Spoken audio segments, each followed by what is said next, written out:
Everyone who thirsts, come to the waters. Come and eat.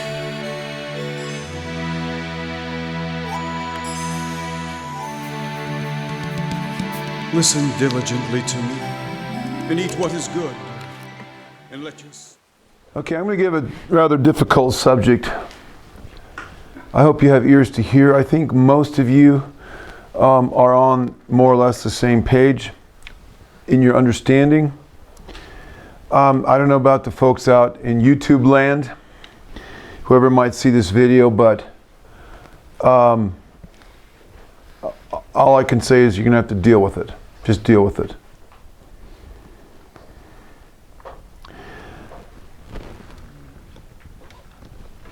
This is a subject I've been studying for 35 years, at least. I'd say since the mid-70s, about maybe 38 years. I have studied, I have researched, I have forgotten more than most people will know, be honest with you. It is not my main focus now. My main focus is to know Yeshua and to help prepare the bride.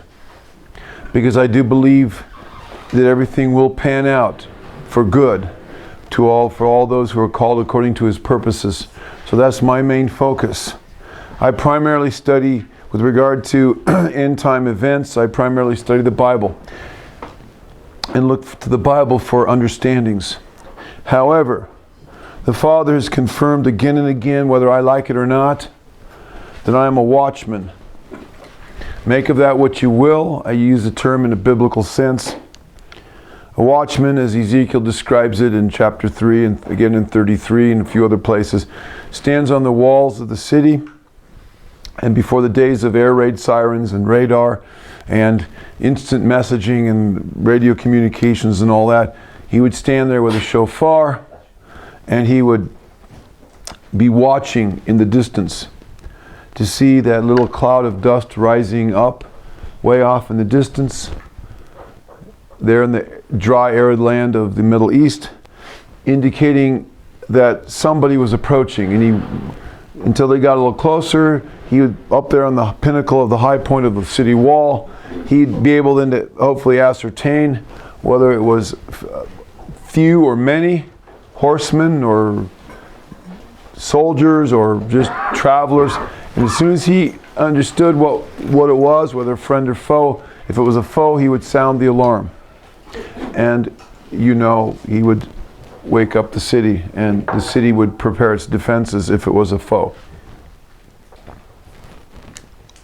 That's what I'm going to do here. These aren't my glasses. Whose glasses are these? I somehow picked them up somewhere. I don't know where they were. I was like, it's just my eyes suddenly, my over 50 eyes suddenly went down the tubes. Are they dirty or what? No, it's not your fault. I picked them up somewhere. I don't know where they were. Anyway, they were here. Maybe they were there. I don't know. Anyway, she was wondering why things were blurry. She didn't have her glasses on. Now these are just magnifying glasses I pick up at the drugstore. These are, 1 point, whatever, the lowest level, but they do help. They're 1.25 magnification. They do make a difference. You're wondering why he's wearing these girly-looking glasses, huh? Well, I know nowadays you never know about people, but you don't have to worry about me.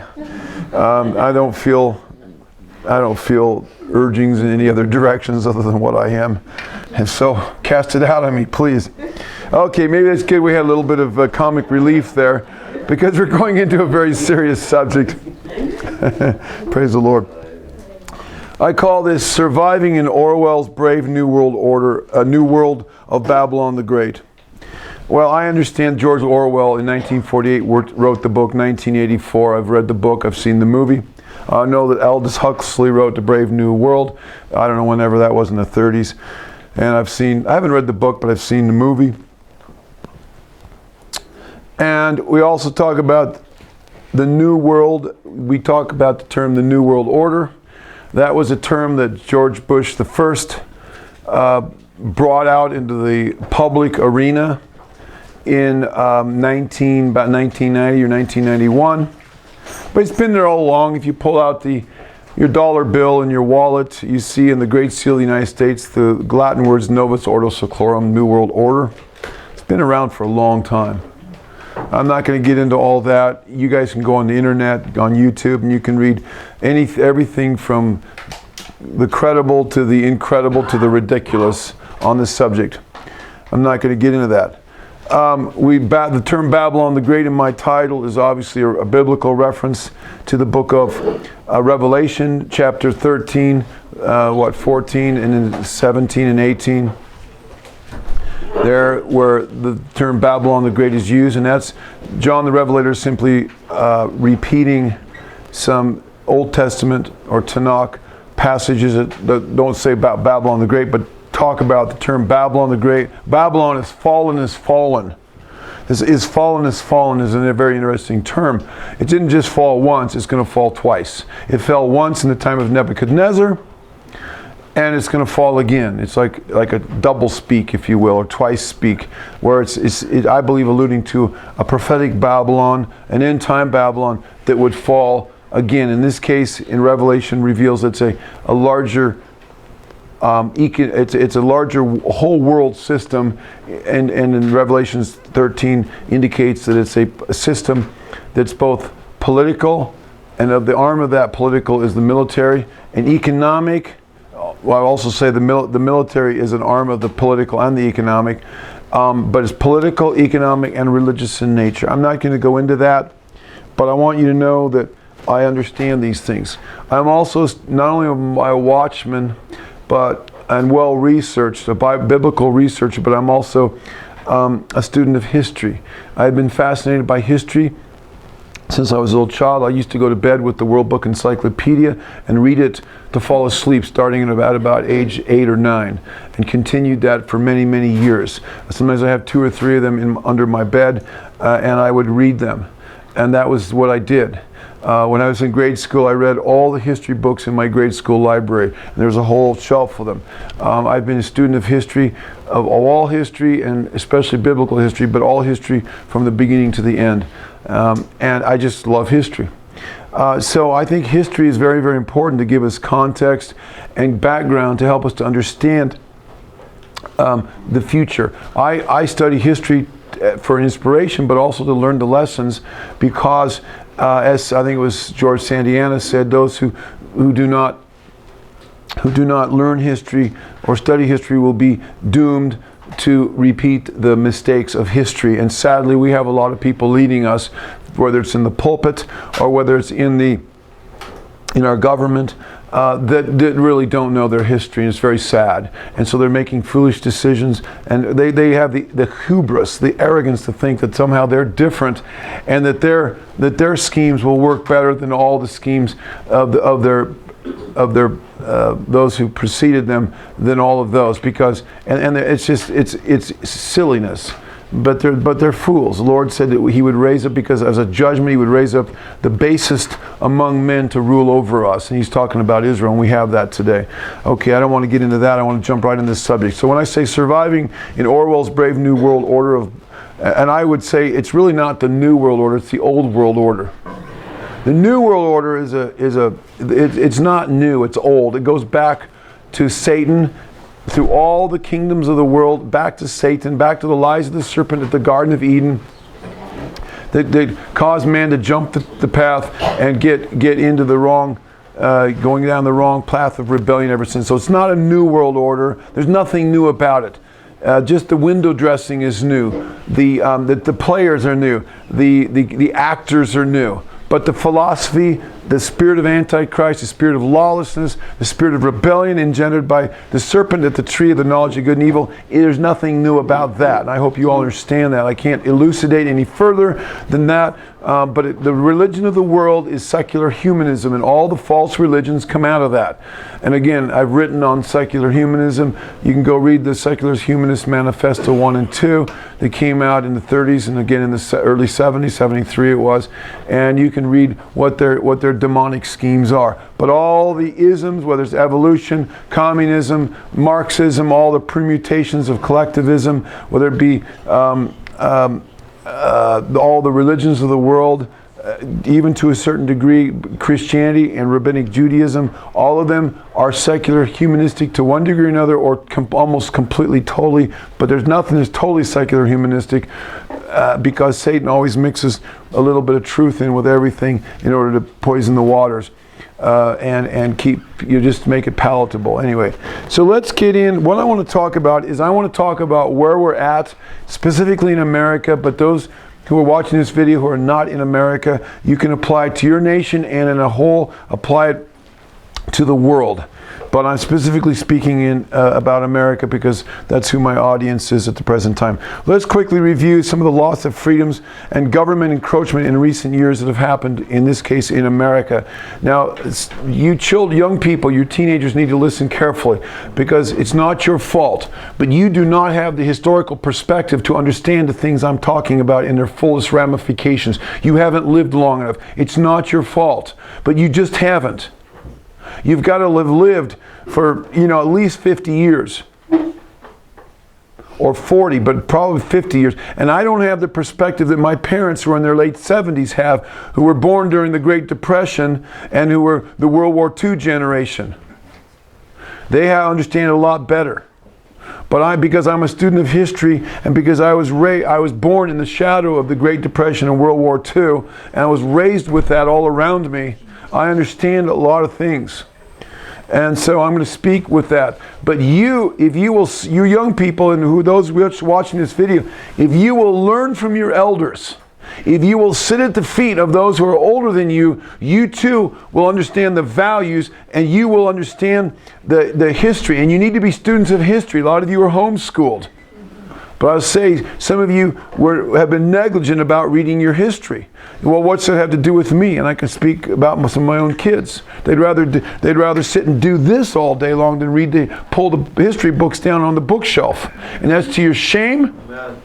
And that's to your detriment. Let that sink in for a minute. That's to your shame. It's fine to do this once in a while and all that kind of thing. But that shouldn't be what you're doing most of your time. You're a fool if you do that. And I will call it for what it is. You're a fool. You're a childish fool. Look, we're living in the end times. And you need to prepare yourself. And I'm talking about the adults too, who do this and whatever else they do. This is a plot of the devil to get your mind off of the real thing. I can give you historical precedents. This has been, and same with sports and so forth. And I'm not against sports. I think there's a place for it. But I'm talking about professional sports. Yeah. It's a plot of the devil. It's been foisted upon this nation, starting about 100 years ago. And I can give you documentation on this.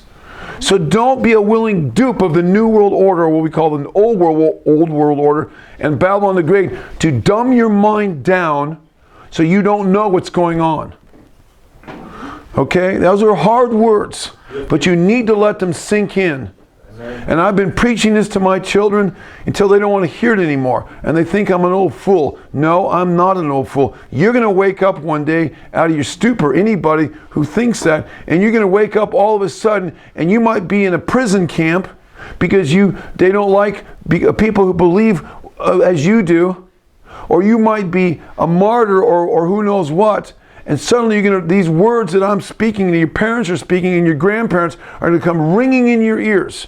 Look, you think you're special? I think I'm special? And that somehow we're going to escape all this? Well, you go ask Stephen, the first martyr. Start with Yeshua. Go back further. Ask all the prophets. Go read Revelation 11. Ask all the apostles. Ask those who lived in the underground in the first century and in Rome, the early believers. Ask those who are being killed for their faith in North Korea and in prison camps in China and in Pakistan, and being killed because they just breathed the name Yeshua or happened to be caught with a Bible, or because they converted from Islam to Christianity, or in Africa where there's tribal warfare and there's people being killed. Islam is encroaching. It's coming to a theater near you. you need to prepare yourself and get yourself grounded. And I'm talking to everybody of all ages. That's why one of the reasons I'm so passionate and I don't pull punches. And if you don't like what I have to say, then get up and leave and go play videos or something like that. Or else go up and go repent of your Laodiceanism and get right with Jehovah and get right with Yeshua. Because that's the only thing, is they overcame him by the blood of the Lamb, and they loved their lives not unto death. Revelation 12:11. Let me tell you, young people and everybody, if you don't have something worth dying for, you don't have anything worth living for. And that's the sad thing in this generation. The younger, the millennial generation, and even a generation or two before that, they have not been taught values. Maybe by their parents, if they're really blessed, but not by the society, certainly not by the educational system. But they have not been taught values, and they have not been taught, given a moral compass, and they don't really know. I was talking to this brother Marlon and about how things have changed in the police force department and how they're taught moral relativism there. Incredible. I had no idea, but it doesn't surprise me. There's a conspiracy, a demonic conspiracy to socially engineer every aspect of our society away from the foundations of our society, away from the truth, away from biblical values, and away from critical analysis and critical thinking. So people can't think anymore, and they'll become willing dupes of the old world order. So they will follow orders, and they will not think outside the box. And anybody who does is a threat. Do you understand what I'm saying? And if they don't like it, they'll put you in a prison camp when the time comes. Look, they've been doing it for years in other camps. You think that we're somehow special in this nation? We have been, but not anymore. Okay, let me get to this. These are some of the loss of freedoms and government encroachment in recent years that I have experienced and seen myself in my own lifetime. War on terrorism is a thinly veiled war on freedom-loving Americans. Make no mistake about it. The propagandists say otherwise from the White House on down, but it is a thinly veiled war on our freedoms. The Patriot Act that gives the government more powers in our lives to protect us from terrorists with the legalization of wiretapping. The Patriot Act allows spying, government access to phone and email communications, access to other records. The Patriot Act broadly expands the official definition of terrorism so that many domestic groups that engage in nonviolent civil disobedience could very well find themselves labeled as terrorists.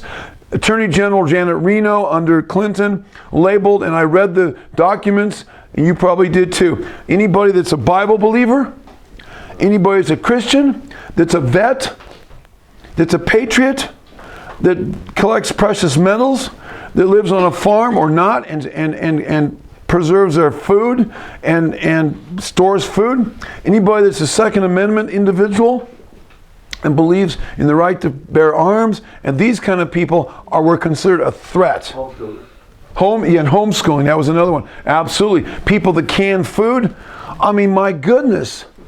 I mean, that would include George Washington and all the rest of them. Abraham Lincoln. What are these people thinking? Okay, don't be... Anyway, we know what they're thinking. They're of their father, the Satan. The Real ID Act of 2005, national ID card that will be required to enter federal buildings or fly in aircraft took effect in 2009. And they're trying to make it biometric so they can really zero in on who it is and on the files. We all know that, and it's coming. The new Department of Homeland Security, that's been around for a few years, but I'm not saying it's all bad, but I'm just saying woven in among these things a lot of nefarious stuff. The TSA frisks us at airports, almost makes us disrobe. It's an embarrassment. I went to Israel and they don't make you do that. And Israel has some of the best, in their airport there has some of the best security measures. They profile. They know what to ask you, and they look at your expressions on your face. You don't have to take anything off there in Ben Gurion Airport. So you see, we could do it in this country, but they don't want to. They want to intimidate us until we just are willing servants of the government machinations and foisted upon us as being a good thing. If you kids feel like you need to talk, take it outside, please. I'm not really in a mood to be trifled with today. I love you, but please be respectful. This is a serious subject. It's not funny, and I really don't want whispering going on. If you need to talk, out there. Okay, the NSA monitoring and listening to our phone calls, keeps our emails and has access to nearly all electronic communications. You've been reading about that in the news. Okay, maybe it's good, maybe it's bad. Regardless, I don't like it. I like my privacy. Not America. That's right. It's not America. The IRS is targeting conservative groups and showing favoritism to liberal, progressive. I don't call them progressive. I call them socialistic, collectivistic, Leninistic, Marxist for what it was. And I've studied Lenin. I've read Marx. I know what they say. I don't just throw these terms out casually. Drones are beginning to spy on us from above. There are cameras on freeways, at traffic intersections, on police cars, and just about everywhere else to record the movements of Americans. Biometric identification is becoming more prevalent. Our government is gaining more access to our personal lives through our televisions, iPads, smartphones, personal computers, and the electronics in our cars. This stuff's coming out in the mainstream media. This isn't just a talk of late night TV show or radio or conspiratorial websites. It's coming out. This is coming out. And we've seen this coming for years. It's here. These things that we carry, even when they're off.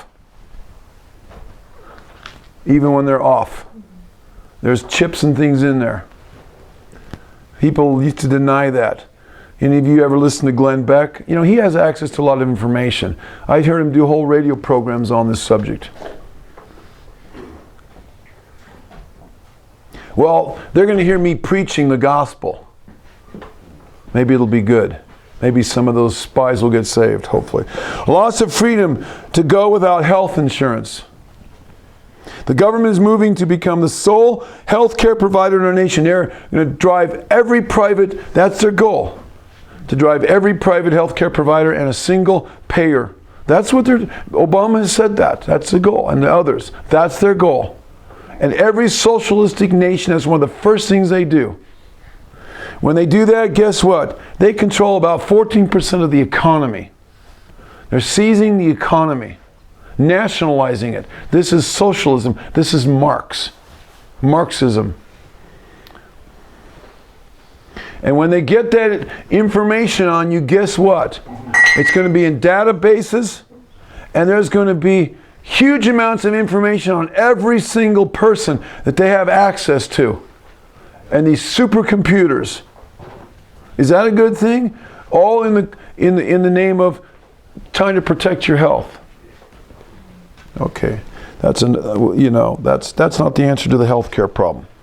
Islam is rising to the front and center in our nation and being given preferential treatment, while Christianity is being pushed to the background, being marginalized, and even being persecuted. And as we talked about the other day, the underground church is emerging. Bible believers are being driven underground, and it's going to be a good thing. Because there's too much lukewarmness, and it's going to separate the wheat from the chaff. There's a lot of parables about Yeshua talked about true versus false converts. 85% of people in America that call themselves, no, 90% of people in America that call themselves Christians are not. They are false. They are not Christians. They're not born again just because they go to church. And that's not what I say. That's what the Barna Research Group says. The data's out there. America is being imprisoned without due process of law. That's happening more and more. You can't move more than $10,000 cash from the bank account without government involvement. Free speech zones are on one of the most unconstitutional things that I've ever heard of. They are areas where activists are forced to protest and are often placed out of sight, making the protest ineffective. As a street preacher back in the 90s, they had these free speech zones. and at certain places where you could exercise your free speech, but it's over here way away from everybody else. That's not free speech, that's control speech. And yet, in Portland, the city near where I live, these what they call them, these bozos that were protesting anything and everything, but they didn't know what they were protesting. The Occupy. Oh man, they could stand all over City Hall, in City Hall, and in the parks, and they didn't do it. The police didn't do squat about it for like 3 months. Leaving their trash. They even took porta potties out there. Yeah, but you go out there and have a pro-life demonstration, and they're going to hit you up with every fine and everything. I know, because I've done it. Yeah, who's behind the world? It's the devil. And behind these people too, including our government officials. Watch lists and no-fly lists. Government officials illegally confiscating guns from innocent Americans. Remember New Orleans during Hurricane Katrina? Totally unconstitutional. They hadn't even declared martial law, but they were doing it anyway. The increased militarization of domestic police law enforcement agencies. Okay, that's just a few. We could go on and on. Those young people, those are the things that our government put on us just in the last few years. That was unthinkable, undreamed of when I was younger. That was totally against American, what we stood for, our Constitution, and yet all those things and many more, I'm sure that I forgot, have come into place since, just in the last few years. Many of these since 9/11, 2001. What are the effects? I'm moving quickly. What are the effects on believers? How is all this affecting us as Bible believers? There's been greater bias and antagonism, unfair legal treatment, even persecution by government at national and local levels, and by educational institutions, the media, entertainment industry, and the judicial system against those who follow the Bible. Don't have time to elucidate, but we could all begin to give examples. Those of us that follow current events, we could give examples here of things that we've read about, seen, or even it's happened to us. Again, how is this affecting Bible believers? Pressure is being exerted by our society on Bible believers to conform to its anti-biblical mores, and those who fail to conform are being persecuted. Laws that view Bible believers taking a biblical stand against sodomy, Islam, abortion, etc., are considered hate speech or racial prejudice or prejudice. Like laws prohibiting businesses from quote-unquote discriminating against sodomites by refusing to do business with them or marry them, zoning laws which prohibit home fellowships, Bible studies, house churches, etc., etc., etc. Other ways it's affecting Bible believers. Bible believers are finding themselves more and more as a persecuted minority, similar to those in communist or Muslim countries. What should be our response? What should be our response? I want to talk a little bit about a few thoughts on civil disobedience. Civil disobedience, oh boy. This is a hot one. But you can go read Francis Schaeffer, who died in the early about 1983 or 4, and read his book, A Christian Manifesto. He was not a Torah obedient person, though he acknowledged the Hebrew roots and stuff and so forth. And I had a chance to go see him in 1982 or 81 when I was studying in Switzerland, going to my junior year of college. Sadly, I had friends that were going up to Le Brie, which was probably half an hour from where I lived, and I didn't know who he was. I would have loved to have gone up there, but I didn't know. I had no idea who he was at the time. They said, "Come on." I said, we're taking our tents, we're going to camp up there and sit and listen to this guy. I had a bunch of them. I didn't go. I didn't know. But anyway, I have read his book since then. But he talks about it. And I pulled some ideas from him. Let me first of all just say that as the times get tougher, more and more Bible believers will be forced to take a stand against evil, which will likely place them at odds with the powers to be and the culture around them. Let me give you some examples in the Bible of where this happened. Remember the Israelite midwives? There in Exodus, 1 or 2? They took a stand against Pharaoh because they wouldn't abort or murder the Israelite babies. David took a stand against Saul. When he fled Saul, he didn't touch the Lord's anointed, but he protected themselves by fleeing. The prophets against everyone. They took a stand against everyone, and we know what happened to them. The prophets in the Bible. Daniel took a stand against the king's edicts. He said, "You're going to eat unkosher," and Daniel said no, and Yehovah blessed him for that. The 3 Hebrew children, Shadrach, Meshach, and Abednego. We know what happened. They were commanded to worship before this golden image, and they refused. They were cast into the fiery furnace, and you know the story. They were protected. John the Baptist, he took a stand against everybody. He took a stand against the religious establishment. He called them vipers and snakes. Who's warned you to flee from the wrath to come? He took a stand against Herod because Herod had taken his brother's wife, committed adultery, and had his brother put to death. And because of that, he lost his head. So he was a social political activist. Yeshua turned everything upside down.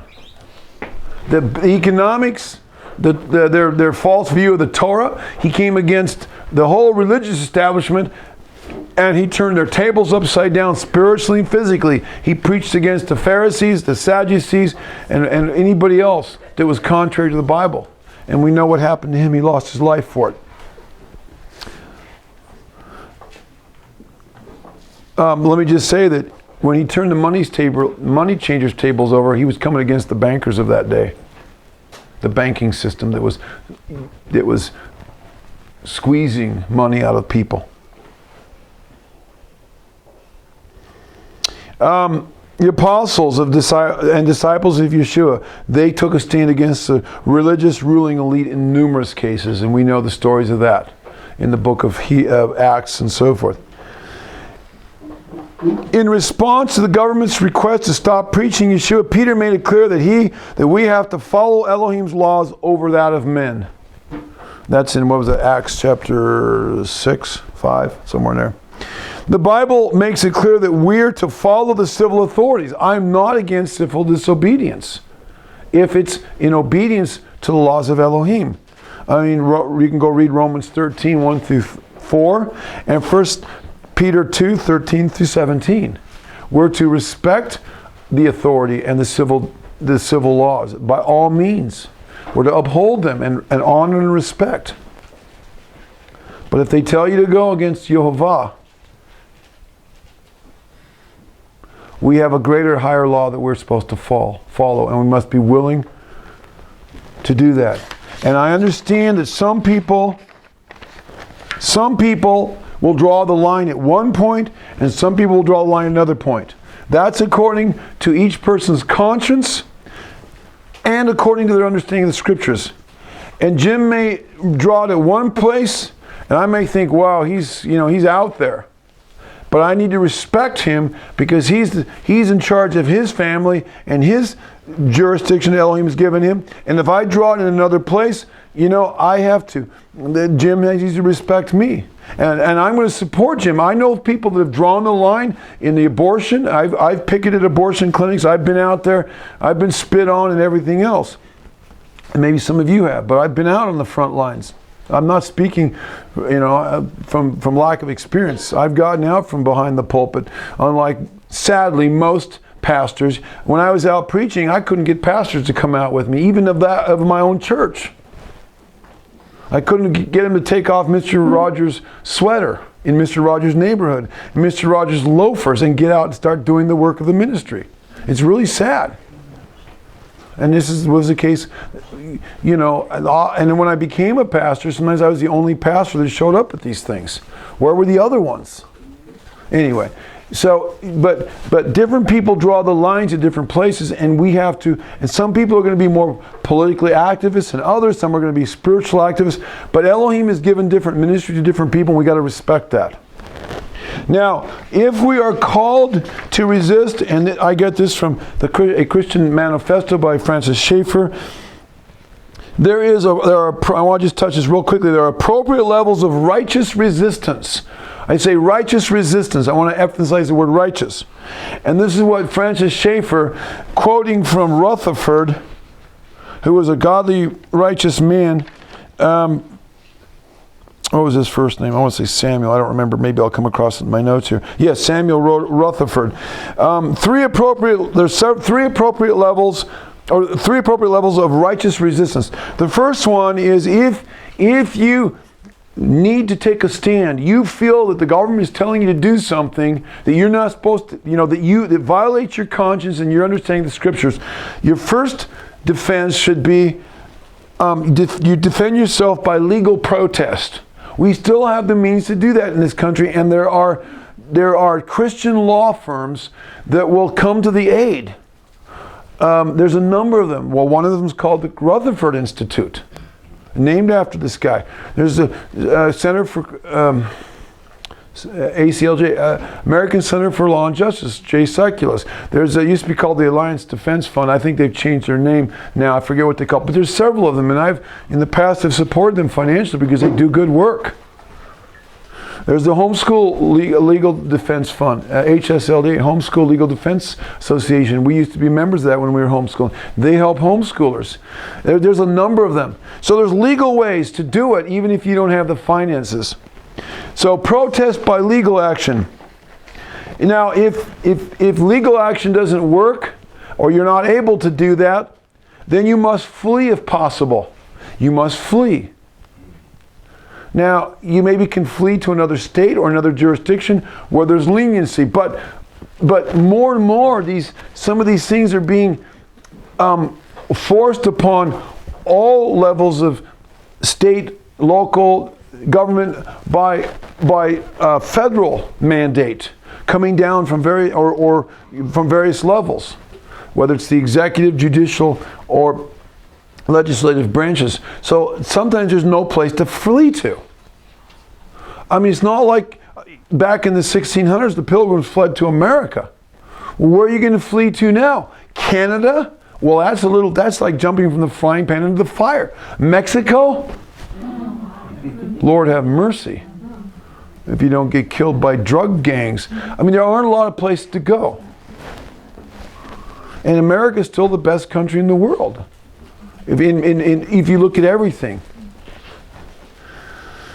That's the second step. Flee if possible. Next one is he must use force if necessary to defend himself if flight isn't possible. This pattern follows the example of David when King Saul was seeking his life.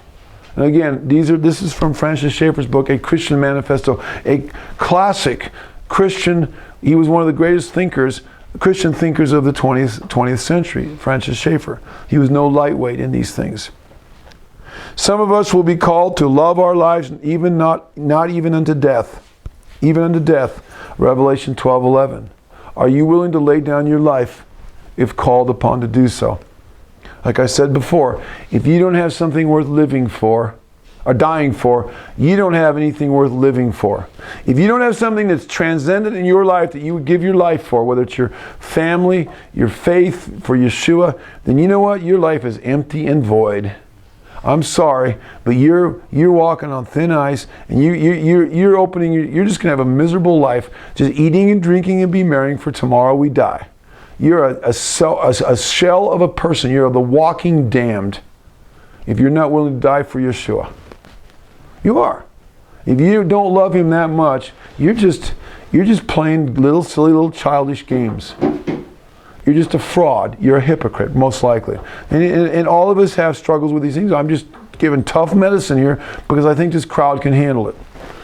Even if they didn't, I still give it. Because it needs to be given. This is the watchman. Now let me just recommend some things as we navigate these difficult waters that we're in. And I suggest some of you can go back and watch the video and get it there, because I'm covering a lot of stuff here. But how do we navigate some of the waters? And if we have time, I've asked Jim to, because he's been in some incredible, maybe more than anybody in this room. I mean, if you knew his testimony, I'm not putting down anybody, but this man, how many of you have been in a Vietnamese prisoner of war camp and escaped? This man's been through something. He's been in firefights. He's been in foreign countries where he's been sent in after people. and this and that and so forth and so on. He used to be a gold medal boxer in the Olympics or the Pan American Games, gold medals, professional boxer, mixed martial arts. He's been a police officer. He's been through a lot of things. Lived off grid with his family, father of 9 children. People like this, we can learn from them, and Robin with him. So I'm going to ask him. But these are some of the things I came up with, and then when we get to the end, we're going to maybe discuss this out a little bit if we have time. This is some suggestions I have about keeping a low profile while walking in faith and the power of the Holy Spirit. I have bullet points here. Number 1, at times, Yeshua was invisible to his persecutors who were trying to kill him. Remember, he just escaped through the crowd? I've been invisible to my persecutors before. I remember one place, they should have recognized me and they didn't. I was invisible to them. I was right out there. They should have recognized me and they didn't. I was invisible to them. They should have called the police and had me arrested, or at least kicked me out of their convention. They knew me because I was sent in there. It was a New Age, International New Age conference. I was sent in there by Yehovah with a team of people to throw a spiritual monkey wrench in that thing. And I got in there and the devil tried to take me out. But that's a whole nother story. But we prevailed, and he literally tried to take me out physically. That's a whole nother, that's another story. But I was invisible to those people, not to the devil, but to the people, the leaders. So at times Yeshua was invisible to his persecutors who were trying to kill him. He was able to escape from their hands unnoticed. When it was time for him to be sacrificed, he was very visible to them. So it was all according to Elohim's purpose. The bottom line is that we must trust Yehovah even if he asks us to pay the ultimate price. And if he wants you to be invisible to the drones and to the NSA spying and to this and that, you will be invisible. They will not be able, when your cell phone or your email comes up, it'll be garbled or a blank or whatever. You just have to trust the Lord. Mm-hmm. I mean, that's the bottom line, because there's no way you can fight this. There's physically. Spiritually, yes, but not physically. Let's make that caveat. Let's not forget 2 Timothy 1:7. He has not given us a spirit of fear, but of power, love, and a sound mind. I don't operate in fear. I've faced death in my own life too many times. I've gotten over that a long time ago. I've resolved, too, that I'd be willing to die for Yeshua. We must learn to walk by faith, not by sight, totally trusting in Yehovah. Next point. After that, we must learn to walk wise as serpents, harmless as doves. I think that verse is really going to take on some meaning. He's going to give us what to do, what to say, where to go, and it's the enemy's not going to know what's going on. We're walking in the Spirit. Remember what Yeshua told Nicodemus in John chapter 3. Those that are of the Spirit, the people don't know whether they're like the wind. They don't know if they're coming or going. When you walk in the Spirit, I'm telling you, the adversary is not going to be able to keep up with you. But you got to be able to walk in the Spirit and hear the Lord to do that. We must trust Yehovah to fight our battles for us. At the same time, we must trust Him to give us novel ways to battle the enemy. They may seem crazy to the natural mind, but look at the examples in the Bible. What Yehovah told his prophets to do to defeat Israel's enemies. We must make sure that we're fighting Yehovah's battles His way, not our battles our way. That's a big one, because if you fight your battles your way, you're going to get creamed. You're going to get eaten for lunch by the devil. You want to be in the Spirit. We must learn to hear Yehovah's voice more clearly than ever before. So when He tells us to do something, we'll be obedient. Our lives may very well depend on it. In fact, I can predict they will depend on it. To be at the right place at the right time.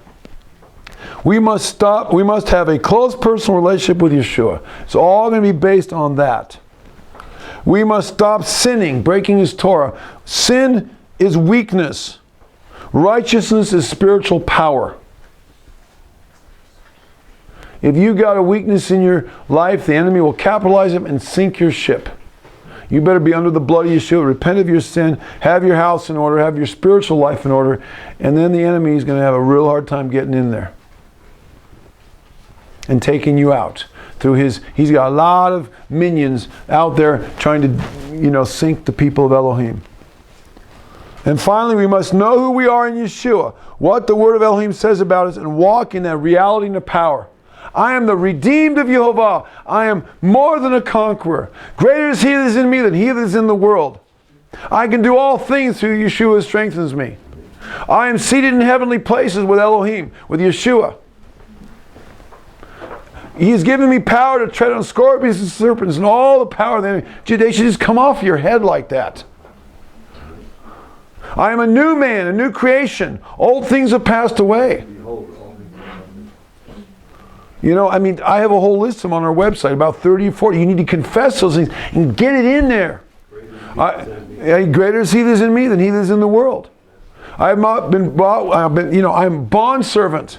I have not been redeemed by blood or by gold and silver, but by the precious blood of the Lamb. I'm the bride of Yeshua. I'm the saints, the set apart. I'm the one new man. All these things. Brainwash yourself with this stuff. The washing of the water of the word. Ephesians 5:26. Very important. You got it, and young people, you got to get it in there too. Don't stop reading your Bible every single day. I was talking to a young, beautiful, wonderful young man last evening. And I said, every day you go to school, you got to get grounded in the word. And he said, well, sometimes I have a hard time knowing what to read. The Bible's a big book. I understand it. We've all been there. Then go to HoshanaRabbah.org and pull down our Bible, read the Bible in a year program. It's starting right now. I'm not sure which day, but it starts at the end of Sukkot, and you start in Genesis 1, and you're going to read a little bit of the Torah every day, a little bit of the Nevi'im, the prophets every day, a little bit of the Ketuvim, the writings every day, and a little bit of the testimony of Yeshua every day. You get the 4 sections of Scripture every day, a little bit each day, and by the end of the year, you've read the whole book. It's a good discipline to get into.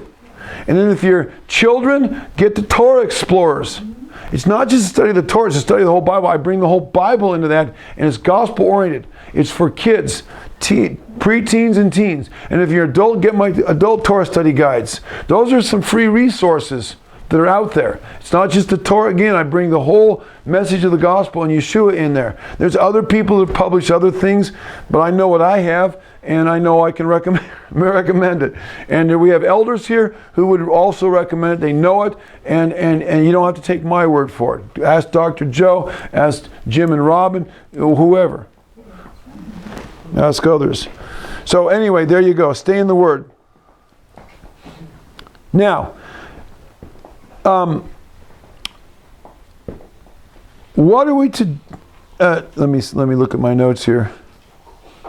Now things are beginning to hit the proverbial fan. What in this country is beginning to hit that proverbial fan and be splattered all over the place like so much barnyard dung, to put it in polite terms. So far, in our little talk, we've been speaking theoretically. Most of us in this country have yet to suffer much for our faith. When that happens, what should be our response? To date, Bible believers in America are losing their freedoms incrementally. It's kind of like, very slowly, it's death by 1,000 lashes. It's so small that they're ebbing away. And it's the proverbial frog in the hot water. Now, somebody says, well, you don't know what you're talking about. I know. I'm just using that as a metaphor. My daughter is a biology student. She's in her 3rd year of college, and she's going to become a medical doctor. And so I asked her, they do a lot of lab, and I asked her, will that actually work? And she says, no, the frog actually jumps out before the water gets too hot. So I guess that old wives' tale doesn't really work. But the bottom line, at least the frog was smart enough to jump out. That's more than a lot of people that I know. Good for him. Yeah, that lowly frog has got more common sense. So anyway, but these things are happening incrementally, and that's why we need to be students of history so we can compare how it was. Now let me give you an example. I have a lot of books in my library, and I'm privileged to have a set of World Book Encyclopedia Britannicas, the famed and noted 11th edition. that came out in 1912. Probably the best one of the best ones, according to scholars, that's ever been produced. Very scholarly. It's a set about that long. And in there, if you look up under America, this came out about 1912. In there, it's an original edition, original copy that I have. In there it says about America. Just shows you how far we've come. It says America is a nation, the only nation in the world, and a nation, this is 1912, this is 100 years ago, where you can live and die and never even come in contact with the government, except when you're born and when you die. You have a birth certificate and you have a death certificate. Now that's what they said in 1912. That was before taxes, before everything. That's what in the Encyclopedia Britannica. Come a long way, baby. That's it. We've come a long way. That's young people and everyone. That's where it used to be. We're not even. You can't even. Look. You can't go out in the woods out here and pick huckleberries without a permit. You cannot pick mushrooms in Oregon. We used to do that as a kid. Go up in them and pick mushrooms in the woods in the national forest. And there's billions of them out there without a permit. That's how, and they have all these good reasons. Pretty soon, you're going to have a permit to drink water and a permit to breathe air. In fact, it's not so far-fetched. Back before 2000... states you can't even collect rainwater. I was about to get there. I was just about to say that. Before 2000, I thought about collecting the rainwater off my roof. Well, I've learned that if you have a comp roof, that's not a good thing to do. But I didn't think about that at that time. And so I was thinking about rain barrels and different things and what could I do, because at that time in our city the water rates were really going up high, and it was just like, yeah, we can't afford this. And so I called the city, and I don't know, I was talking to the guy anonymously, and he says, you have to have a permit to collect rainwater off your roof if you're going to use it. I said, excuse me?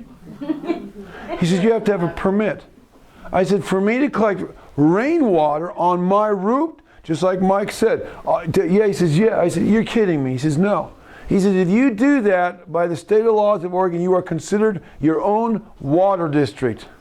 I said, you're kidding me. And the guy, he was just a stupid bureaucrat. He says, no, that's right. That's exactly what it is. I'm thinking, whoa. So what Mike is saying is absolutely true. Outhouse, you got a permit in Wisconsin.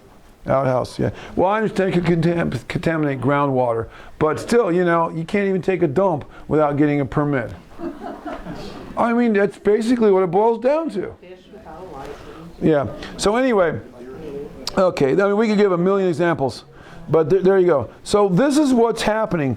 So the Americans are losing their freedom incrementally. It's always happening to the other guy over there. It's always somebody else. You read in the news, well, boy, thank God that wasn't me. Well, I'm telling you, one of these days you're going to be that other guy. I'm going to be that other guy. When they were in Nazi Germany, you've all heard this story. They were beginning to persecute. First they came for the Jews, and then they came for the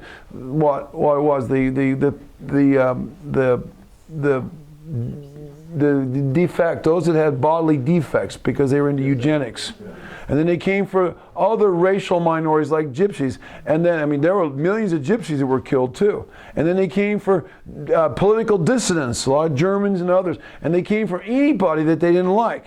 And then they came for you.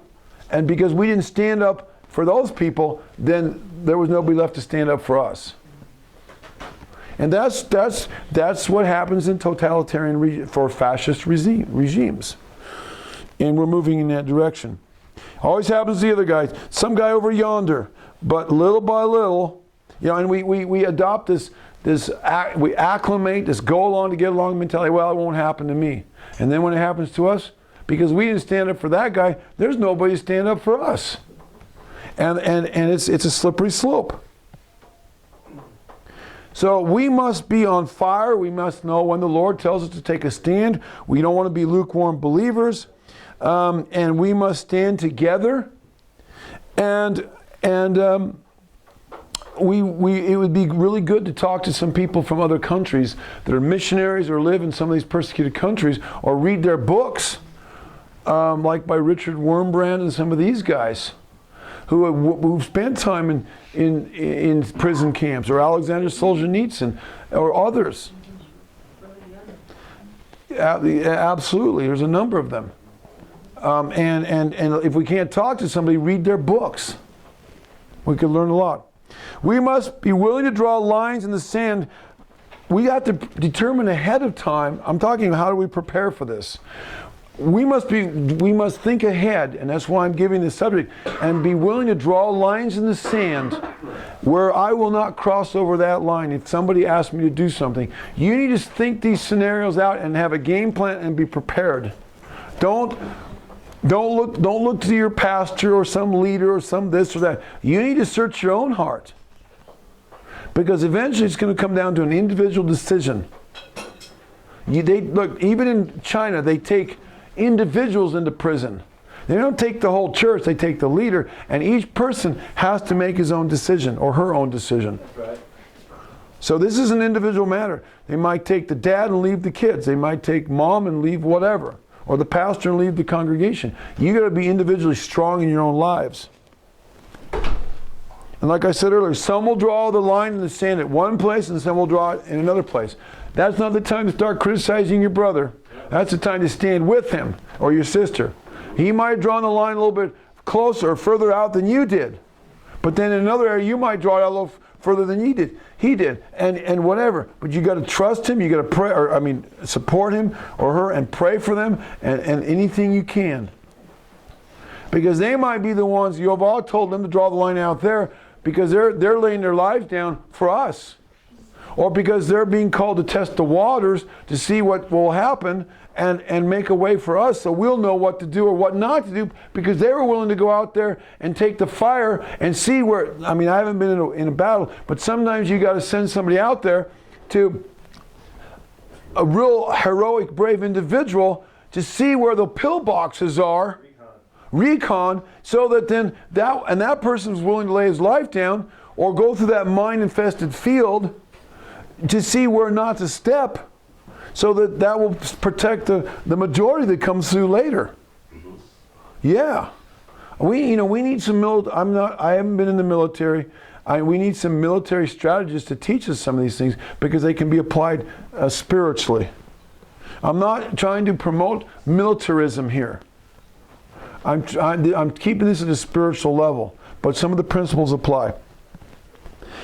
So there you go. Now, I'm going to conclude this little talk. I told you it was going to be, we're almost an hour into it, but I'm going to go through this real quickly. What I see coming on America. I'm going to read from my notes here. Bear with me. This is the Watchman's Report. All of this leading up to this point. This is what I see coming on America. And this is based on a lot of study, a lot of careful analysis. And I'm not saying, take it with a grain of salt, pray about it, but this is what I see coming on America. Unless there is a major repentance and spiritual revival, which I'm not seeing anything to indicate that we're anywhere even close to that happening in America. I'm not saying it couldn't happen, but I'm not seeing that. I see the following judgments continuing to fall or coming on America. In the Bible, there are examples of major revivals coming on nations, on a nation. That was basically Assyria, or the city of Nineveh. But other than a few minor revivals, there were no revivals, major revivals that happened in the times of the kings of Israel and Judah. Some minor ones, temporary ones, but overall there were no revivals until they went into captivity. And the northern kingdom never did come back, and the southern kingdom of the Jews, they repented in captivity, and a remnant, 10%, came back to the land of Israel, and they remained more or less faithful to the Torah. Anyway, I say more or less. This is what I see. happening in America. The U.S. will continue to weaken economically and politically, militarily. Do you see anything that's reversing, that's causing that trend to reverse? In your lifetime, have you seen us getting stronger or weaker in those areas? Just look at how many ships we have in our Navy.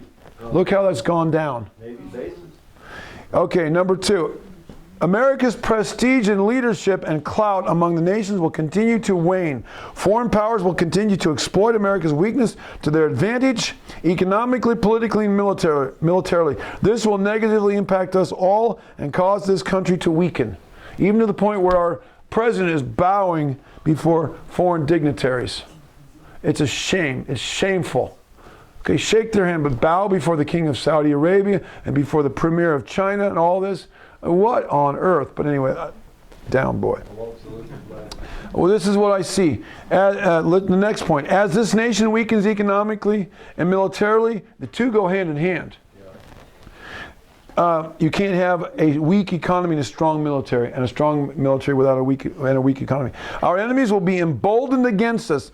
Remember, these are judgments of Elohim against this nation because we've gone apostate. We've turned away from Elohim. Our enemies will be emboldened against us. They will send their little boats up against our naval ships and think that, I mean, this is boldness. And they pulled it off. When that one was blown up there in wherever it was, in one of the Emirates, or was it Yemen, did $1 billion worth of damage on that. I think it was either a destroyer or a cruiser during Clinton's era. They will begin to oppress and attempt to control us economically. They will continue to surround us militarily and look for areas of weakness to prey on us and attack us in subversive ways. We could give examples after example. We're being surrounded by China right now. They got control of the Panama Canal. We've got Middle Easterners coming up through our porous border, establishing cells. I mean, this goes on and on and on. America will continue to slide morally and spiritually. Do you see anything? Look, people say, well, you're a pessimist. No, I'm a realist. I'm looking at what's going on. I'm looking at what I've seen going on for decades. Guys, we got to get our heads out of the sand. That's it. This isn't yes, it's pessimism, but it's also realism. I'm looking at the facts. Have you seen this nation improve morally in the last 10, 20, 30, 40 years, or spiritually? Have you seen the government pass anything that was, or at any level that was, or the judicial system that upheld biblical values? No. Or has it been rapidly and rampantly the opposite direction? Hello, wake up. I've been watching this for 35 going on 40 years that I've been watching these events. America will continue to slide morally and spiritually. The wicked will continue to grow in their influence and power, with few exceptions. Christianity will continue to cower lukewarmly in the corner. That's what we see going on. Leaders are cowering. You have a few that stand up once in a while, but they're basically cowering. They're a bunch of, the Bible calls them cowering dogs that cannot bark. Blind shepherds, they're blind spiritually. Idle shepherds, they're idle. Most of your pastors don't know how to work an honest day if their lives depend on. They don't have calluses on their hands. That's right. Look at their hands. Look at my hands. I've got 45 years of calluses built up, and I've got the physique to prove it. No gut. I'm not against it. I mean, I'm just saying I work hard. So did the priests and the prophets of old, and the Levites.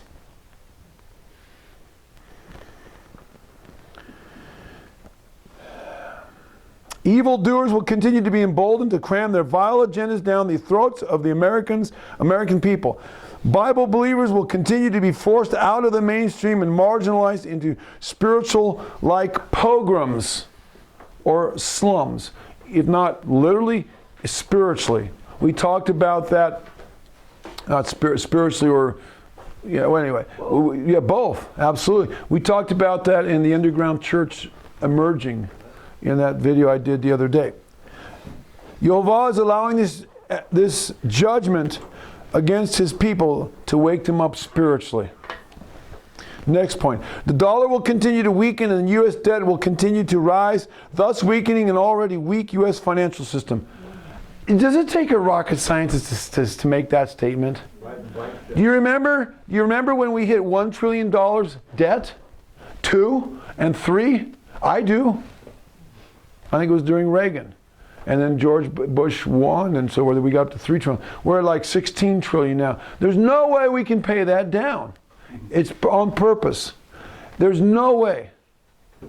We have squandered our place of preeminence after World War II as the conquering nation and the military and financial and moral powerhouse. We have squandered our place, and because we were the reserve currency of the world, we have used that place of that position to be able to print money for our own lustful, materialistic consumption.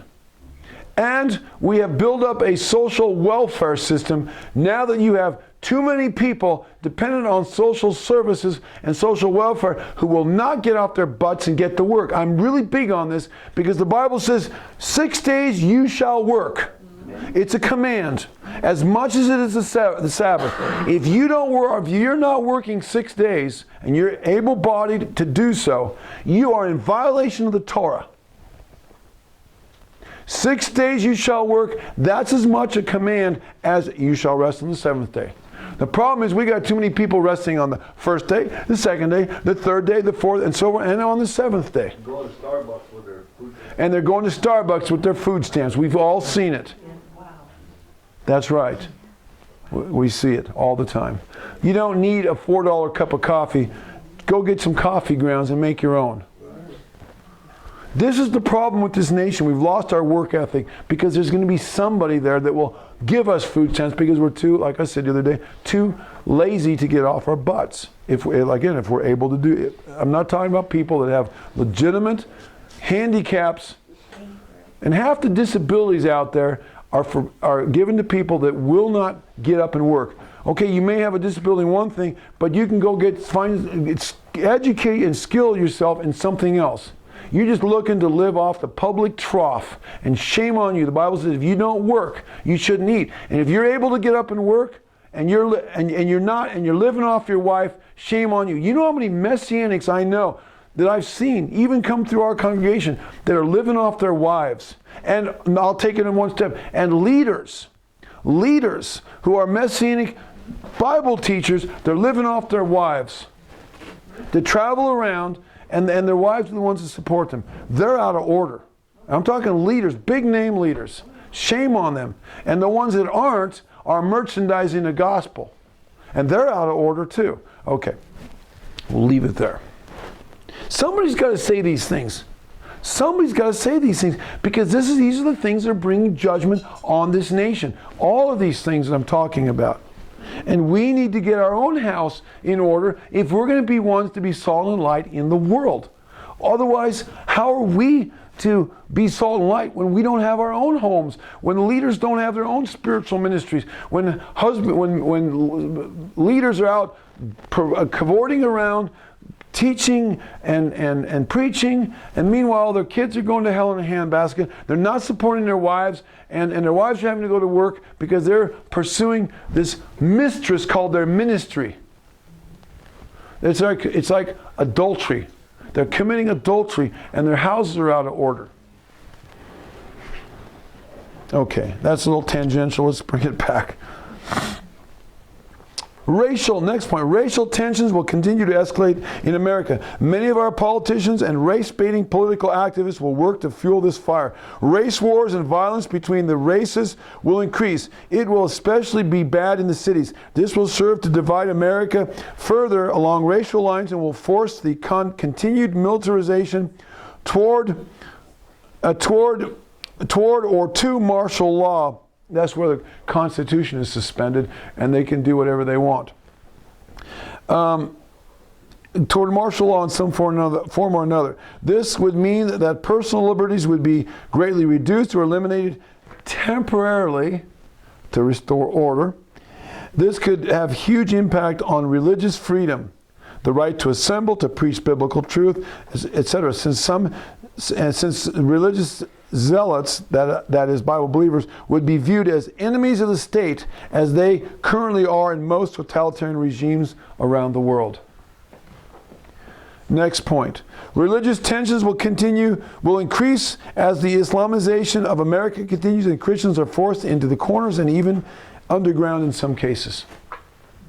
This is all the devil is behind all of this. Like I said, this is not a human plot as much as it is a demonic plot. We read in Revelation 14 where it says Satan is behind all of this. He's the one that empowers this whole thing. He's the neck that turns the head. He's the one that is doing all this. And these people are, I don't care, the Rothschilds, the Rockefellers, all of those guys, they're just willing dupes.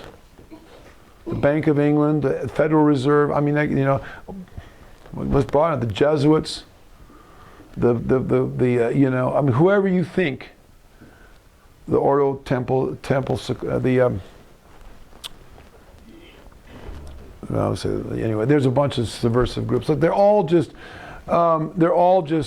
following their god Lucifer, whether they know it or not. Okay, continuing on. Illegal aliens will continue to flood into America.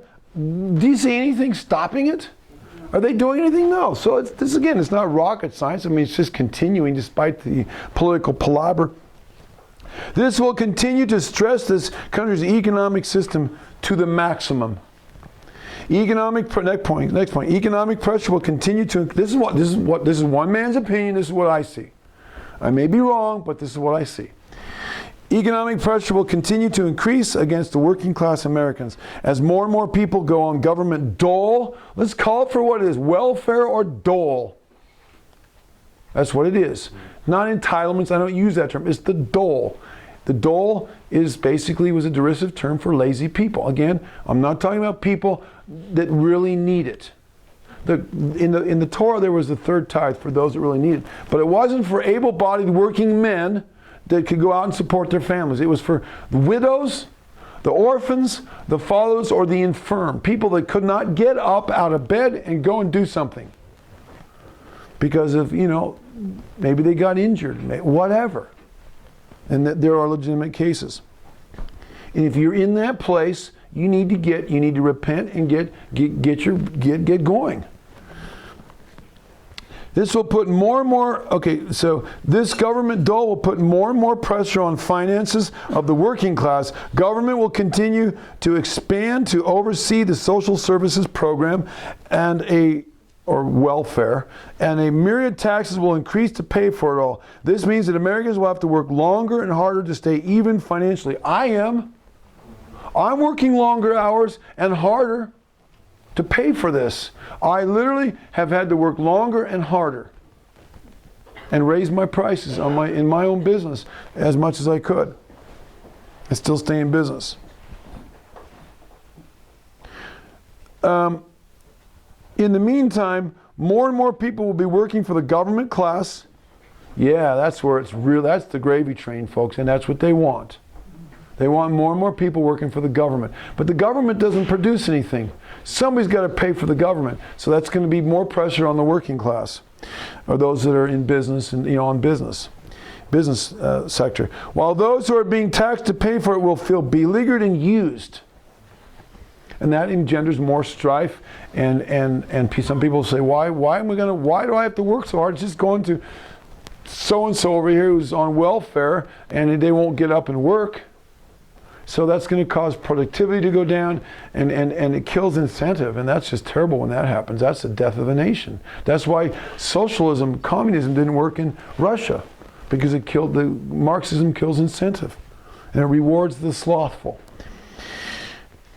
This will cause more social strife and tension. And then the growth of the numbers of government workers, along with the taxation of producing class, along with the flood of illegals, along with this nation's debt, along with whatever other taxation schemes the New World Order elitists foist upon us, whether it's inflation, carbon credits, or whatever, will only serve to bring this nation down financially through nefarious schemes of wealth redistribution from the working class to the poor or non-working class of this nation and the nations of the world. And then finally, what I see is I see the potential. And again, our Congress has been studying this thing, and they have been they've been commissioning the top scientists to put studies together. I'm talking about just recently, just in the last, I've been reading about in the last few months. So you may agree or disagree, but our Congress is hiring the most noted physicists and these guys to put studies together, and they're concerned, and they're putting out studies and warnings, at least some members of Congress.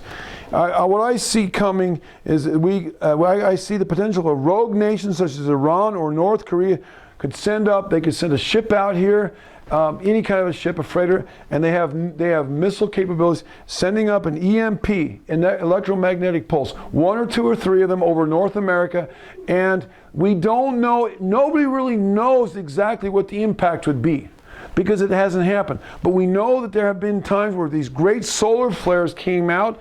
This is documented, where it overpowered radio and caused problems, and it shut the grid down.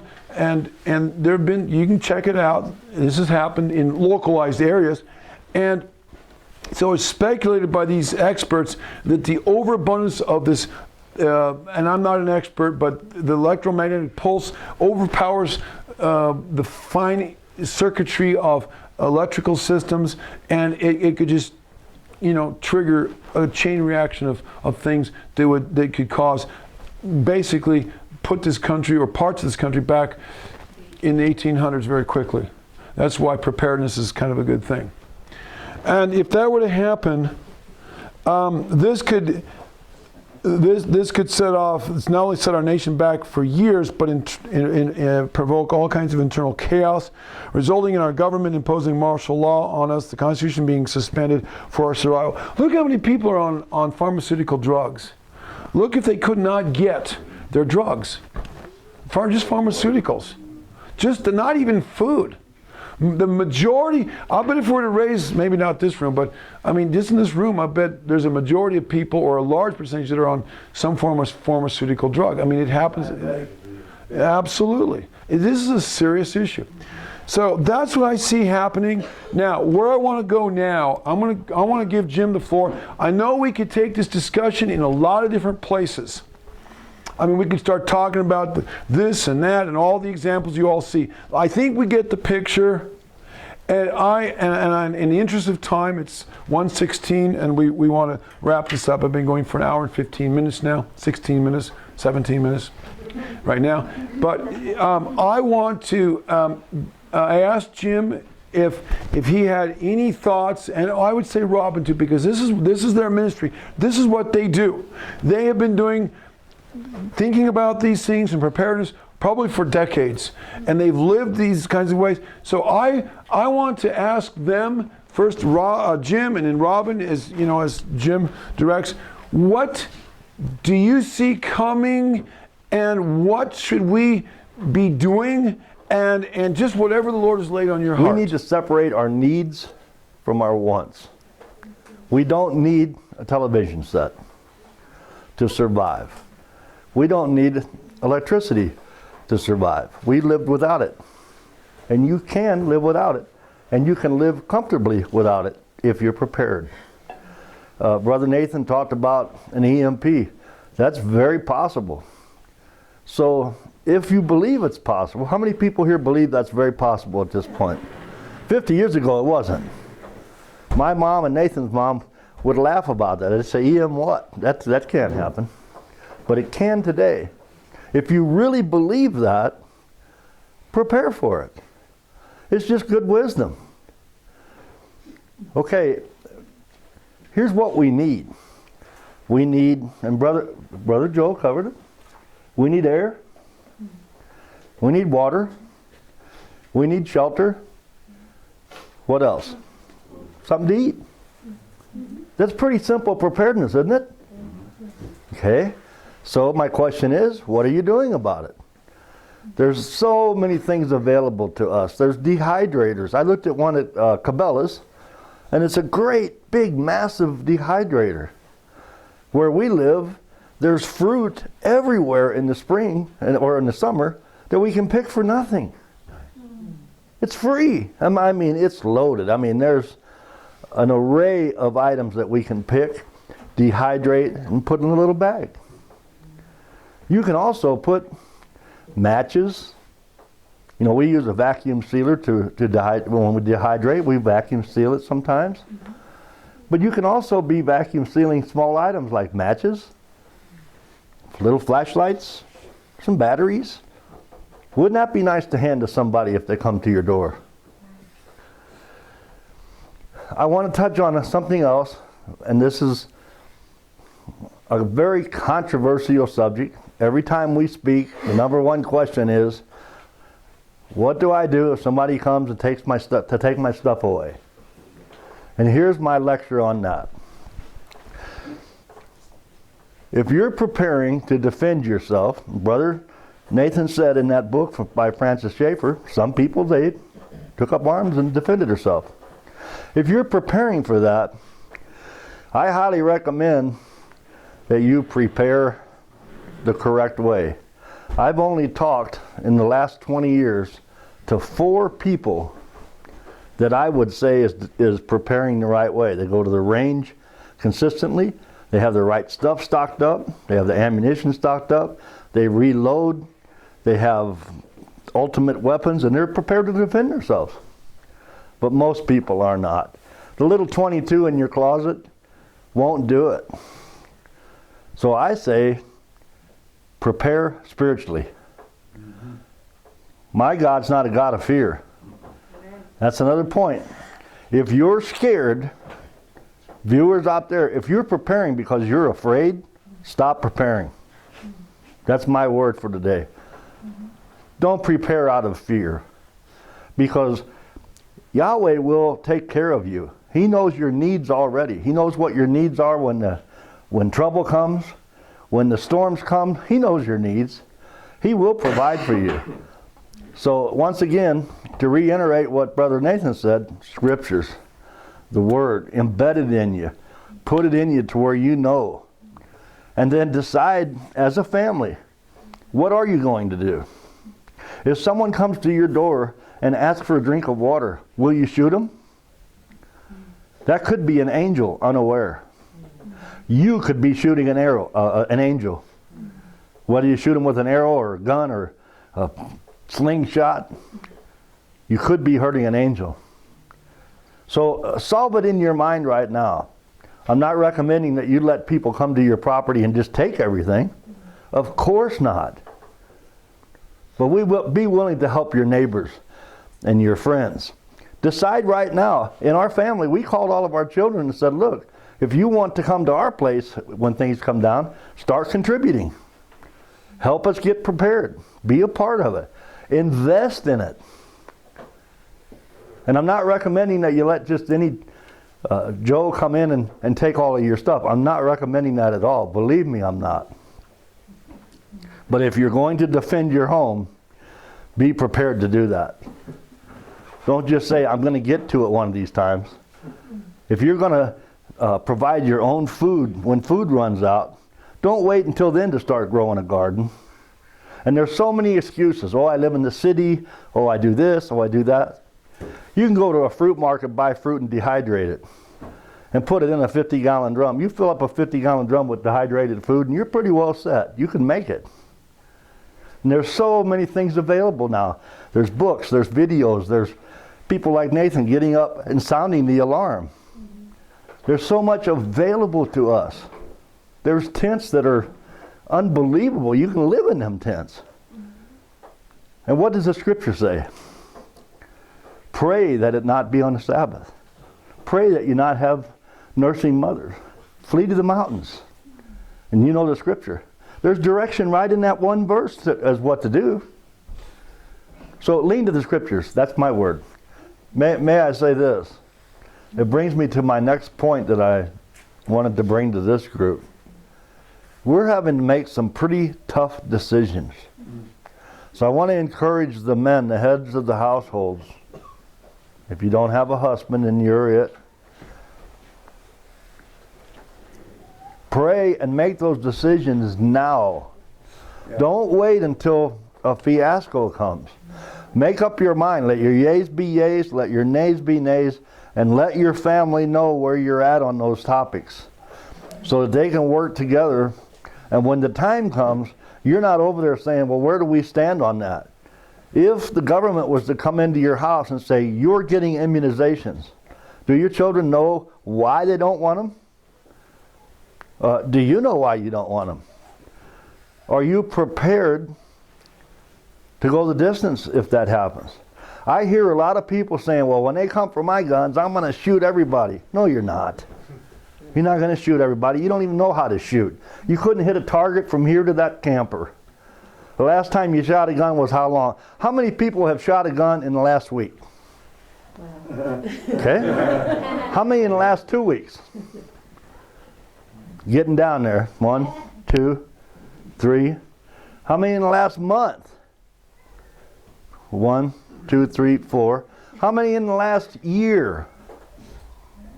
How many haven't shot a gun in the last 5 years? I contend we're not prepared that way. To be a marksman, you need to shoot 1,000 rounds a week. At least, am I right, Marlon? 1,000 rounds a week. So, make up your mind what you're going to do. It's easy to say you're going to defend your home, but come on. Let's be realists, please. Decide what you're going to do and prepare for that. If you really, truly, honestly think that things are going to happen, start having some drills in your homes. Find out where your weak spot is. I challenge you to turn electricity off in your house for a week. You say, oh, how do I do that? You can do that. I'm not talking about letting your freezer, the meat in your freezer spoil. I'm not talking about that. You can imitate that. But if you're going to learn how to do what it takes if an EMP hits, do away with that electricity. See if you have batteries. See if you have lanterns. See if you have matches. See if you have a wood stove to heat with. Find out where your chinks in your armor are. Do some drills. If an EMP went off right now and your wife was at work, my wife works 35 miles from my home. I have a daughter in Lewiston, a son and a daughter-in-law and a grandbaby 39 miles away. I have children that participate in school, a lot of school events. They may be in another town. Do you have a place to meet? Is it a safe place? Do they know that if something happens, that you'll meet at that spot? That in itself could be a drill. Do you have communication? You know, one of the best ways of attacking a country is to knock out their communication. And an EMP, I understand, will effectively do that. So, are you prepared for that? Do you know what's going to happen as a family if that took place? Economic collapse will speak for itself. But I mean, if you watch a movie called Red Dawn, especially the original one, it might wake you up a little bit. And it could happen in this country. Jericho. Or Jericho. Watch that. Yeah, Jericho is a very good example of it. And on and on and on. We watch those movies because they're preparedness movies. Yeah. The Colony too, remember? The Colony is an excellent one to watch. So, okay, find out what your resources are, what you need, make a list, and research before you buy something, and try it before you need it. We've bought a lot of stuff, and it's just junk. It doesn't work. There's one little thing you can wash clothes in. It's got a little plastic tumbler. It doesn't work. It's a piece of junk. Wonder Wash or whatever it was. I kept that so when I do preparedness seminars, I can stand up and say, this doesn't work. Don't do this. So do your homework. And I still believe and I still maintain getting in the Word is the best thing you can do. Amen. So bless everybody here. Dr. Joe? Can I take one more question? Oh, we're open for, that's up to the boss there. So, I wonder if you could talk a little bit about when there's go signals to know when it's time to leave the city and get. I mean, because some people I've talked to are already hiding up in the mountains and they're not doing. Good point. Good point. I think Rabbah right now still wants us to be light and salt to the world and be a light to those around us. That brings me to a good point. Okay, please. I see a pitfall. I see a curse on people that are preparing, and I'll tell you what it is. A prison is a prison because of the inmates. That's the only reason it's a prison. I worked in a prison. And prisons have cable television, they have law libraries, they have a weight pile, they have basketball hoops, they have all kinds of stuff to do. They have 3 meals a day and a cot. But the inmates rob from the inmates beat up the inmates scare the inmates, and they make it a prison. You understand what I'm saying? Otherwise it'd be a heaven place. It'd be wonderful, everyone. Okay. I know a brother in Seattle, and he says our family is to be a first aid crew when the things go down in Seattle. He says, I know things are going to happen here. It might be a tsunami, it might be an attack, it might be, he said, but I believe we're going to be a cleanup crew for those that didn't get out. And he said, I believe that Yahweh will supernaturally move us wherever he wants us to move. Yeah. Sure. Look what he did with Lot. Okay. It would be easy to laugh your head off at that guy. It'd be easy to pick at him and say, well, boy, what a dummy he is. We got to stop that. Because each head of the household, I'll get to you in just a second. Each head of the household gets a different vision from Yahweh on what he's doing. I've seen people that say, I'm moving to the mountains, I'm getting out of here now. Yeah. Okay, how can I help you do that, brother? Maybe you're supposed to go now. Maybe you're making a place of refuge for those that are coming. I don't know the whole plan. Maybe you're to stay in the city and have a place that you're preparing to go to. Maybe you just need to find a route that you're gonna take, and we call it evade and escape, or escape and evade. That may be, but what I'm saying is let's not beat each other up with where they're at. Some people say, you know what, I'm not doing anything. I'm just going to trust Yahweh for it. Okay, if you're sure that's what you're supposed to do, I'm all for you. Don't do anything. One guy told me, you know what, I'm so busy preaching the gospel, I don't have time for that. Whatever happens to me, happens to me. And I went home and wept for that guy. That's a hero. Mm-hmm. That man's a hero. Mark Henderson. He doesn't care. He's so busy getting people saved and sharing the gospel and going to countries and setting up churches and feeding the poor and helping people. He doesn't have time for this stuff. And he said, you know what? If they come and get me, so be it. I hope I'm strong enough to give them a testimony, maybe get the policeman saved. That's okay with me. Is it okay with you? Yeah. So, get a vision from Yahweh. He'll speak to you. I'm telling you. I will tell you some signs that are in my mind. First of all, as a homeschooler, when they start attacking homeschoolers, and they start doing that list that you said, Janet, Reno, or when they really start implementing those things, it's going to be a sign to me. Okay? When they start zeroing in and start taking pastors to prison, okay? When they start maintaining the grocery stores and you can't get any food. When they say, you know what, we don't have any water in this country.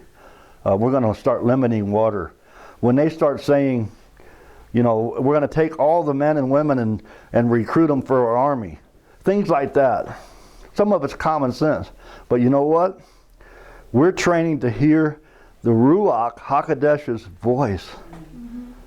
And I don't care about any of that stuff.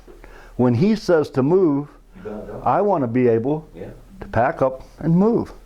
And if he says, take some salt and wheat and some water and some other stuff to your neighbor down the street, believe me, I want to do it. I don't want to miss him.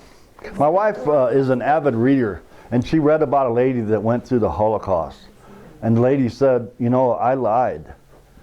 People came in and said, where are the Jews that you hid? And this lady said, well, under the table there. And they said, yeah, right. Tell us the truth. Where are they? And they went out.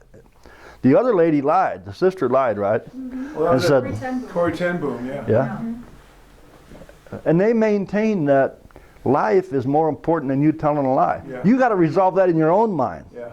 Okay? Actually, the rabbinic Jews say that it's all right to lie to save the truth because you're breaking a lesser law in order to prevent. You agree with that, Doc? It's a kavod komer kind of argument, and we have to be very careful about that. But if you lie and then somebody is killed because of it, then you are an accomplice to murder. Okay. The midwives, they lied. They were like, oh, they delivered too soon. Exactly. They're not like us. Exactly. Okay, along the same lines, I want to tell you this. If you're preparing for end times or perilous times or whatever's going to happen, you probably have a storehouse. It's biblical to have one anyway. So, here's some tips for you. First of all, never, ever, ever, ever take anybody to your storehouse. I don't care if they're brothers, sisters, cousins, uncles, aunts. I got sisters that have the biggest mouths in the United States. And with Facebook, before you even get them out the door, they'll be on there telling people, boy, I just saw. Israel did. He made that boo-boo. Oh, yeah. If you want to help somebody and they need flour, I recommend that you store up small plastic bags or small containers. And when they need flour, I'm not saying don't help your neighbor. That would be unscriptural, wouldn't it? Really? Love your neighbor. I've heard it all. I've heard people say, I won't give them a stinking thing. They can starve to death for all I care. It's their fault for not preparing. But I'm not one of those. I want to help my neighbor. I love my neighbors. They're good people. And especially some of my family. But I'm not going to give them my whole storehouse. I'm not going to take them there and say, hey, why don't you rob me of all this stuff? I'm going to be wise like a serpent. Like he said, there's a scripture he used earlier. So I recommend that you get prepared for small amounts. Bartering will become a big issue, believe me. When they start putting out and you can't buy any or sell anything, we're going to have to become barterers. So I maintain, that's why I mentioned about dehydrating small bags with t-shirts in them, or it's not dehydrating, excuse me, vacuum sealing items.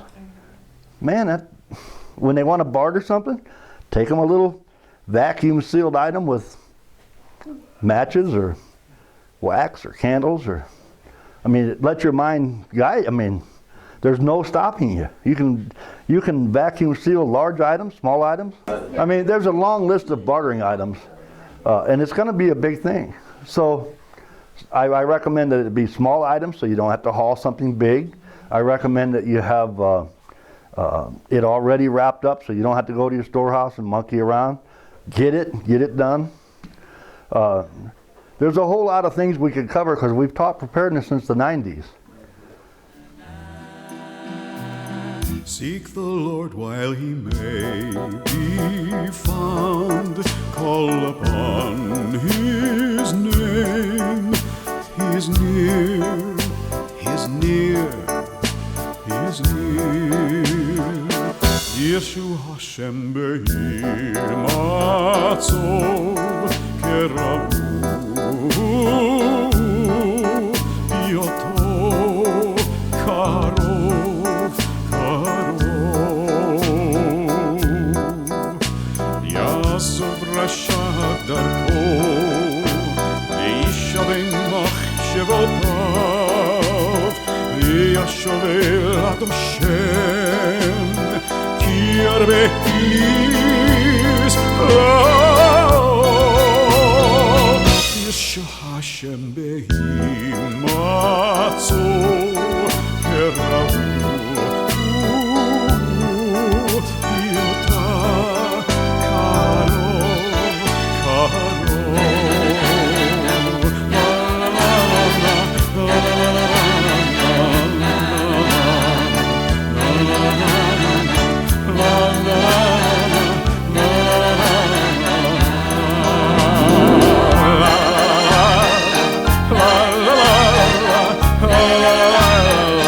la